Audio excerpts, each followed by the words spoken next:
1월 15일 수요일 광야의 묵상입니다.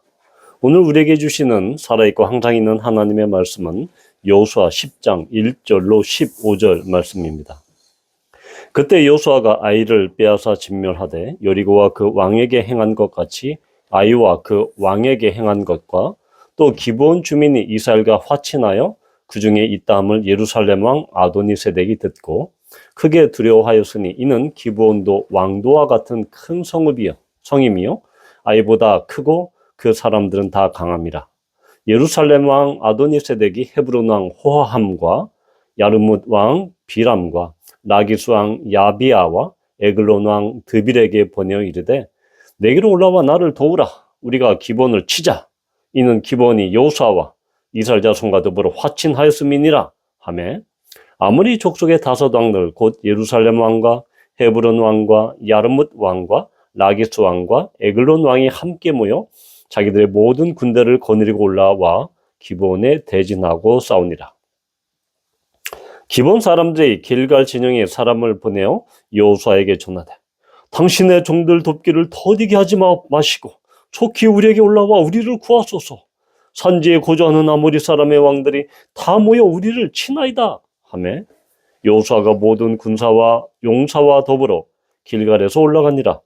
그때 여호와께서 여호수아에게 이르시되 그들을 두려워하지 말라. 내가 그들을 네 손에 넘겨주었으니 그들 중에서 한 사람도 너를 당할 자 없으리라 하시니라.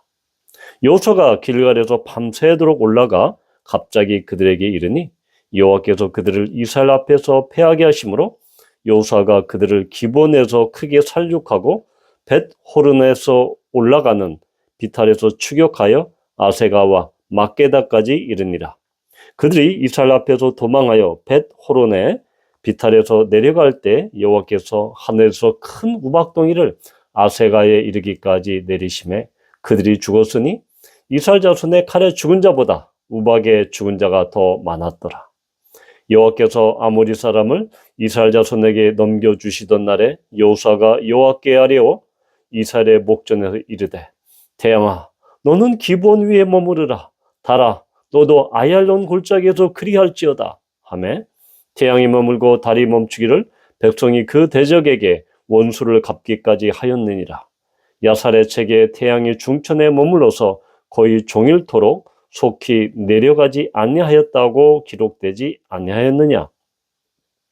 여호와께서 사람의 목소리를 들으신 이 같은 날은 전에도 없었고 후에도 없었나니 이는 여호와께서 이스라엘을 위하여 싸우셨음이니라. 여호수아가 온 이스라엘과 더불어 길갈 진영으로 돌아왔더라. 아멘. 10장은 기브온 전투 그리고 이 남부 가나안을 정복하는 이야기가 나옵니다. 가나안의 남부 지역, 즉 예루살렘 이 남서쪽에 있는 이 아모리 족속, 이 아모리 족속의 5 왕이 연합합니다. 이 아모리 족속은 가나안의 7 족속 가운데 가장 강력한 족속입니다. 그래서 이 아모리 족속을 이야기할 때 가나안 전체를 통칭하는 용어로도 쓰입니다. 여튼 아모리 족속의 5 왕이 기브온 사람들이 이스라엘과 화친했다는 그 얘기를 듣습니다. 또 들은 것은 바로 여리고와 아이가 이스라엘에 의해서 정복당했다. 그리고 바로 히위 족속인 기브온도 이스라엘과 화친했다라는 이야기를 듣고 두려움에 떨게 됩니다.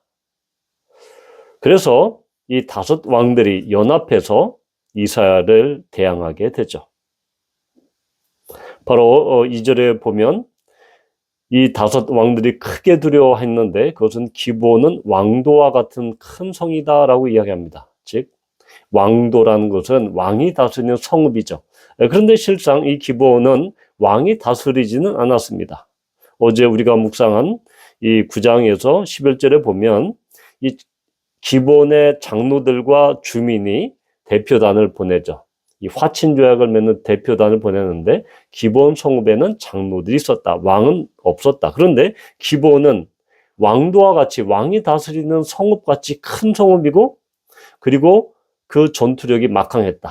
라고 이야기합니다. 그러니까 군사력도 매우 강한 그런 도시국가였죠.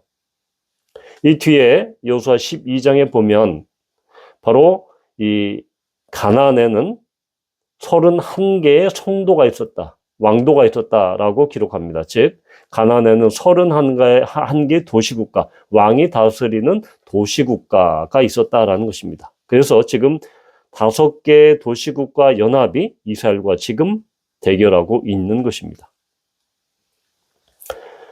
바로 이 기본, 화친 이스라엘 편에 붙은 기본을 응징하고자 5왕이 연합했고, 이 소식을 들은 이 기브온은 화친 조약을 맺은 이스라엘 여호수아에게 급히 소식을 전해서 속히 와서 우리를 도우라라고 이야기합니다. 여호수아와 이 정예병들, 아마도 이 2지파 반, 요단 동편에서 땅을 차지한 2지파 반, 약 4만 명의 정예병이 길갈에서 바로 기브온까지 약 40km 됩니다. 40km 되는데 계속 오르막길입니다. 그것을 밤새도록, 그러니까 백리 행군을, 철야 행군을 한 것이죠. 그래서 그 밤에 완전히 야간 급습, 새벽에 급습 이 공격을 하게 됩니다.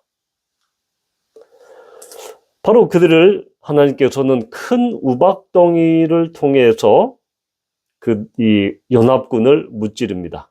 그래서 11절에 보면은 큰 우박덩이가 내려서 죽은 자가 이스라엘 자손의 칼로 인해서 죽은 자보다 더 많았다라는 것입니다. 오늘 이야기에서 하나님께서는 초자연적인 방법으로 연합군을 무찌른 그 장면이 나오는데, 첫 번째가 바로 이 우박덩이를 통해서 연합군을 괴멸시키는 그 장면입니다. 여기서 이 큰 우박덩이는 거의 이 돌멩이 같은 그렇게 큰 우박을 이야기합니다. 그러니까 큰 이 돌멩이처럼, 짱돌처럼 큰 우박을 맞으면 사람이 죽겠죠. 이것은 바로 큰 의미가 있습니다. 두 번째 초자연적인 방법과 같이 설명을 할 터인데, 두 번째로는 이 이스라엘 이 여호수아가 하나님 앞에서 기도합니다. 태양아 너는 기본 위에 머무르라, 달아 너도 아얄론 골짜기에 그리할지라. 태양과 달에 대해서 그 자리에 스톱, 얼음땡이라고 지금 기도하고 있는 것입니다. 그러니까 하나님께서는 14절을 보면 여호와께서 사람의 목소리를 들었다, 여호수아의 기도를 들으셨다라고 이야기하면서 이 야살의 책을 인용합니다. 그래서 야살의 책에 보면 태양이 중천에 머물러서 종일토록 내려가지 아니했다라고 이야기합니다. 이 야살의 책은 이 이스라엘의 영웅들, 이 전쟁에 관한 이야기들을 모은 그 책이 바로 야살의 책입니다.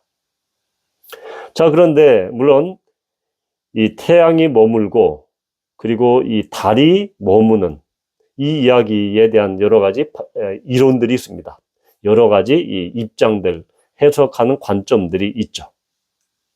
그래서 이것을 그것은 여기서 다룰 것은 아니지만, 여튼 초자연적인 방식, 즉 첫 번째는 큰 우박덩이로 연합군을 괴멸시키고, 두 번째로는 태양과 달을 머무르게 하는 방식으로, 바로 이 초자연적인 방식으로 하나님은 이 연합군, 남부 연합군을 괴멸시키는 이 전쟁에서 몸소 하나님은 지휘관이 되십니다. 장수가 되시는 것입니다. 그런데 이 우박덩이와 해와 달이 큰 의미가 있죠. 먼저 이 큰 우박덩이, 바로 가나안의 주신, 주된 신, 최고의 신이 바로 바알이지 않습니까? 바알은 바로 이 농사의 신, 즉 비와 폭풍우를 주관하는 그 농사의 신입니다. 또 가축을 풍요롭게 하는 풍요의 신이고 다산의 신입니다. 전쟁의 신입니다.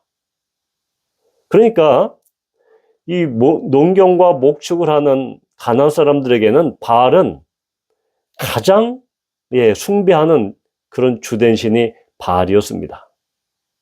그런데 그 폭풍과 비구름을 주관하는 그 바알을 하나님께서는 큰 우박덩이를 통해서 오히려 바알을 숭배하는 가나안 족속을 완전히 괴멸시키는 것입니다. 이것은 무슨 뜻입니까?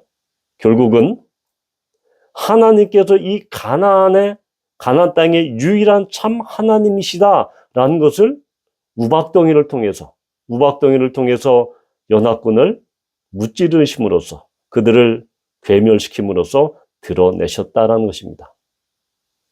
이것은 바로 앞에 여호수아 3장에서 이스라엘 백성들이 요단강을 건널 때 제사장들이 요단강에 그 물을 발로 밟고 그러자 그 물이 그친 것처럼, 그래서 그 마른 땅을 이스라엘 백성들이 지나간 것처럼 바로 강과 바다의 신을 이기고 가나안 땅의 최고의 신이 된 그 바알을 하나님께서는 완전히 코가 납작하게 완전히 무찌르신 것이다 라는 것입니다. 그래서 그 가나안 땅에는 더 이상 바알이라는 그 신이 더 이상 발붙일 곳이 없다라는 것입니다. 또 가나안 땅에서는 바알 신과 더불어 가장 많이 섬기는 신이 바로 태양신입니다. 이 태양신은 세계 어느 문화권에서나 이렇게 숭배하는 대상이 바로 태양신이죠. 그리고 가나안에서는 이 월신, 달신도 많이 섬겼습니다.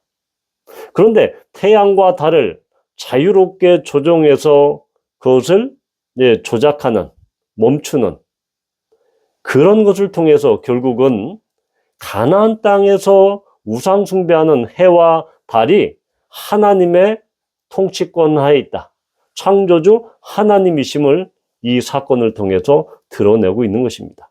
그러니까 결론적으로 가나안 땅의 바알, 그리고 가나안 사람들이 숭배하는 태양신, 달신, 이 모든 것이 다 헛되고 헛된 신이다, 다 쓸모없는 그런 우상이다라는 것을 이 전쟁을 통해서 하나님께서는 여실히 보여주고 계신 것입니다. 이것은 결국은 하나님께서 요단강을 통해서 명시적으로 보여주신 그 그림 언어를 전쟁이라는 그것을 통해서 이 적들도, 연합군들도 그 느낄 정도로, 그것에 의해서 그들이 괴멸될 정도로 하나님께서는 이러한 방법을 통해서 역사하신다라는 것입니다.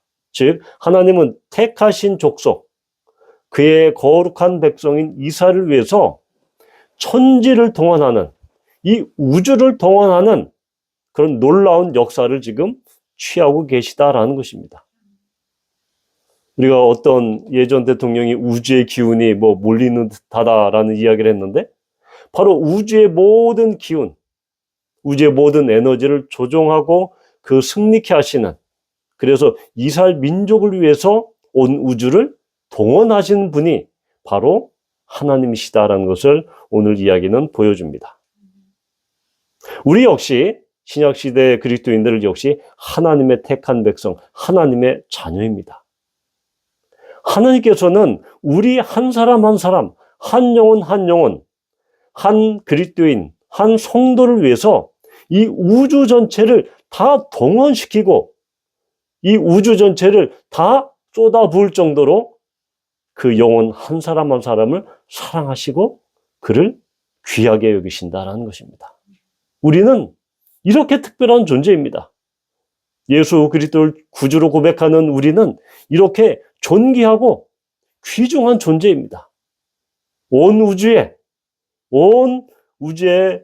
그런 천지와 그리고 해와 달을 동원할 정도로 하나님은 우리를 그렇게 귀하게 여기신다. 하나님의 자녀인 우리를 그렇게 귀하게 여기신다라는 것입니다. 그래서 우리는 우리 스스로 주눅들거나 위축당하지 않아야 합니다. 어려운 일을 당할 때, 아니면 큰 일이 우리에게 왔을 때, 아니면 우리보다 더 큰 어떠한 적들을 만났을 때, 문제들을 만났을 때 우리는 결코 메뚜기처럼 그렇게 주눅당하거나 위축되지 않아야 합니다. 왜냐하면 천지를 주관하신 하나님께서는 나를 위해서 이 우주를, 동원하시고 이 우주를 온전히 사용하시는, 조종하시는, 동원하시는 그 하나님이시기 때문입니다. 바라기는 우리 앞에 당할 여러 가지 어려운 일들과 또한 곤란한 일들과 내가 처리할 수 없고 내가 할 수 없는 일들, 그 일들이 나타날 때마다 우리는 하나님의 도움을 구하고 또한 이 우주를 동환시킬 정도로 우리를 눈여겨보시고 지켜주시고 보호하시는 그 하나님의 권능과 능력에 의지해서 우리는 우리의 갈 길, 하나님께서 우리에게 지시하신 그 길로 온전히 가야 한다는 것입니다. 이러한 하나님의 돌보심과 하나님의 놀라운 그러한 권능이 우리 각자, 우리 교회 식구 모두에게 또한 복음 가운데 있는 그리스도인 모두에게 임하기를 축복합니다. 기도합니다. 아버지 하나님, 하나님께서는 아모리 족속의 연합군을 큰 우박덩이로 또한 해와 달이 멈춰지는 초자연적인 현상으로 그들을 물리치십니다. 하나님께서 하셨습니다. 하나님께서는 선택받은 이스라엘 민족에게 우주의 모든 것을 동원하셔서 그들을 이기게 하시고 적들을 패하게 하십니다. 아버지 하나님, 오늘날에도 하나님의 이 놀라운 권능과 능력은 그리스도인들에게 동시에 임함을 우리가 고백합니다. 우리는 결코 어떠한 일들 앞에서도 위축되거나 당황하거나 놀라거나 또한 메뚜기처럼 그렇게 작아져서는 안 되고 온전히 하나님의 권능에 의지하여 담대하게 나갈 수 있도록 인도하여 주십시오. 예수님의 이름으로 기도합니다. 아멘.